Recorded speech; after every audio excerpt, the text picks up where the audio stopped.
നമസ്കാരം. നമ്മുടെ ഈ ചാനലിലെ എല്ലാ ആൾക്കാർക്കും നമസ്കാരം. ഞാൻ മുമ്പൊരു വീഡിയോ ഇട്ടിരുന്നു. ഞങ്ങളുടെ അടുത്തുള്ള ക്ഷേത്രമായ ഭാരതത്തിലെ ഏക ശകുനിദേവ ക്ഷേത്രത്തിലെ ഉത്സവവുമായി ബന്ധപ്പെട്ട് ചില പ്രശ്നങ്ങളെക്കുറിച്ചാണ് ഞാൻ വീഡിയോ ഇട്ടിരുന്നത്.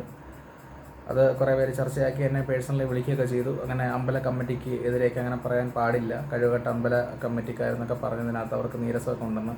ഇനിയിപ്പോൾ അവർക്ക് നീരസം ഉണ്ടെങ്കിലും നമ്മൾ അങ്ങനെ തന്നെ പറയും. കാര്യം നമ്മൾ ബുക്ക് ചെയ്ത പരിപാടി ക്യാൻസൽ ചെയ്തിട്ട് അതിന് പകരം ഒരു പരിപാടി കൊണ്ടുവന്നു.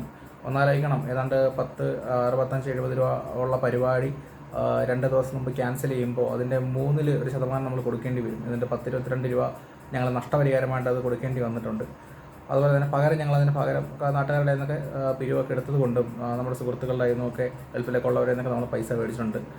അവർക്കൊക്കെ നമുക്ക് ഉത്തരം കൊടുക്കേണ്ടി വരും. അതുകൊണ്ട് നമ്മൾ പകരം ഒരു പരിപാടി ഇവർ ഈ പറയുന്ന പോലെ DJ മറ്റു കാര്യങ്ങളൊക്കെ ഒഴിവാക്കിക്കൊണ്ട് ഒരു മീഡിയം ലെവലിലുള്ള ഒരു കെട്ടുകാഴ്ച നമ്മൾ സെറ്റാക്കിയിട്ടുണ്ട്. അതുകൊണ്ടൊക്കെ തന്നെ നമ്മൾ ഇത് പറയാതിരിക്കാൻ പറ്റത്തില്ല ഈ കമ്മിറ്റിക്കാരെ കുറിച്ച്. വേറൊന്നുകൊണ്ടുമല്ല, ഈ നാട്ടിൽ പല ക്ഷേത്രങ്ങളിൽ ഉത്സവം നടക്കുന്നുണ്ട്. ഇപ്പോൾ ഓരോ ദിവസവും ധാരാളം ഉത്സവങ്ങൾ നമ്മൾ ഇൻസ്റ്റയിലായിക്കോട്ടെ, യൂട്യൂബിലായിക്കോട്ടെ, ഫേസ്ബുക്കിലായിക്കോട്ടെ നമുക്ക് കാണാൻ പറ്റും. ധാരാളം ഉത്സവങ്ങൾ നമ്മൾ കാണുന്നുണ്ട്. അവിടെ എങ്ങും ഈ പറയുന്ന പ്രശ്നങ്ങളൊന്നുമില്ല. ചുരുക്കം ചില സ്ഥലങ്ങളിലൊക്കെ ഉള്ളൂ പ്രശ്നം. ഇവിടാണ് ഇത്ര പ്രശ്നം തോന്നി.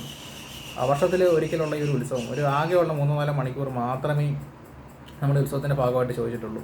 അങ്ങനെ ആർക്കൊക്കെയോ അത് ബുദ്ധിമുട്ട്. ഉത്സവവുമായി ബന്ധപ്പെട്ട് നമുക്ക് DJയും നല്ല വലിയ രീതിയിലുള്ള കെട്ടുകാഴ്ചകളൊക്കെ വരുമ്പോൾ ആൾക്കാർക്കൊക്കെ ഇത് ബുദ്ധിമുട്ട്. ഒന്നാമത്തെ കാര്യം, വിശ്വാസികൾ അല്ലാത്ത കുറേ ആൾക്കാരാണ് ഈ ഭരണസമിതിയിലിരിക്കുന്നത്.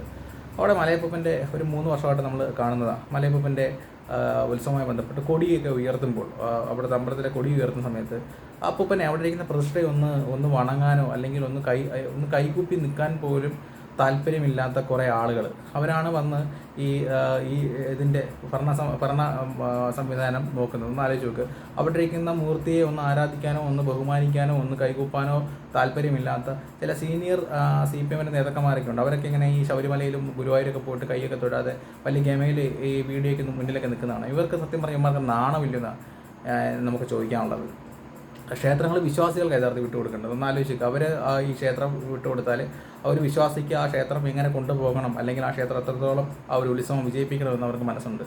അതിനും ഒരു ക്ഷേത്രങ്ങൾ നശിച്ചു കഴിഞ്ഞാൽ അത്രയും അന്ധവിശ്വാസം കുറയും എന്ന് പറയുന്ന ഈ CPM ഇവന്മാരെയൊക്കെ പിടിച്ച് ഭരണസമിതിയിൽ കയറ്റിയ നാട്ടുകാരെയും കൂടി പറഞ്ഞാൽ മതി. ഒന്ന് ഓർത്താൽ ഒരു 2-3 കൊല്ലമായിട്ട് ഇപ്പോൾ കുറച്ച് അവിടുത്തെ യുവ നേതാക്കന്മാർ ഇങ്ങനെ നിരന്ന് നിൽക്കുന്നതാണ്. അവിടെ വന്നിട്ട് കൈ പോലും തൊടാൻ പറ്റാതെ. അതെന്ത് തന്നെ ആയിക്കോട്ടെ, മലയപ്പൻ നോക്കിക്കൊള്ളുമെന്ന് ഞങ്ങൾ വിശ്വസിക്കുന്നു. വിശ്വാസികളായ ഞങ്ങൾ വിശ്വസിക്കുന്നു. അതൊക്കെ മലയപ്പൻ നോക്കിക്കൊള്ളും എന്നുള്ളത്. പിന്നെ ഇനിയെങ്കിലും ഇങ്ങനെ ക്ഷേത്രത്തിൽ അടുത്ത വർഷങ്ങളും ഉത്സവങ്ങൾ വരും. ഉത്സവം വരുമ്പോൾ ഇതുപോലുള്ള കെട്ടുകാഴ്ചകൾ നിങ്ങളൊരു മാനദണ്ഡം നോട്ടീസിൽ കൊടുത്താൽ മതി. ഇങ്ങനെയുള്ള കെട്ടുകാഴ്ചകൾ ഈ ക്ഷേത്രത്തിൽ മതിയെന്ന് പറഞ്ഞാൽ നമ്മൾ ഇനി അങ്ങനെയുള്ള കെട്ടുകാഴ്ചകൾ വിടാം. ഒന്ന് ആലോചിക്കുക. 6-7 സ്ഥലത്തു നിന്ന് കെട്ടുകാഴ്ച ബുക്ക് ചെയ്ത് വെക്കുക. പലരും ക്യാൻസൽ ചെയ്യാതെ കെട്ടുകാഴ്ച നാളെ കൊണ്ടുവരുന്ന സമയത്ത് ഈ പറയുന്ന പോലെ പോലീസുകാരുടെ പ്രശ്നം ഉണ്ടാവാം.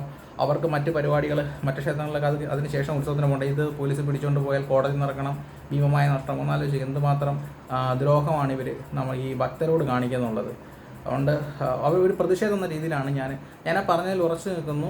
അമ്പല കമ്മിറ്റി ഭരണസമിതി കഴിവുകെട്ട ഭരണസമിതിയാണെന്ന് തന്നെ ഇരിക്കുന്നു. കാര്യം ഇവിടെ അടുത്തുള്ള പല ക്ഷേത്രങ്ങളിലും ഇതുപോലെ DJയും നല്ല രീതിയിലുള്ള വലിയ ഉത്സവങ്ങൾ വരുമ്പോൾ അവിടെയൊന്നും പ്രശ്നമില്ല. അവരൊക്കെ വേണ്ട പിഴത്തുകകൾ കോടതിയിൽ അടച്ചോ അല്ലെങ്കിൽ പെറ്റിയാട്ടോ ഒക്കെ അടച്ചിട്ടാണ് ഈ ഉത്സവം വിജയിപ്പിക്കുന്നത്.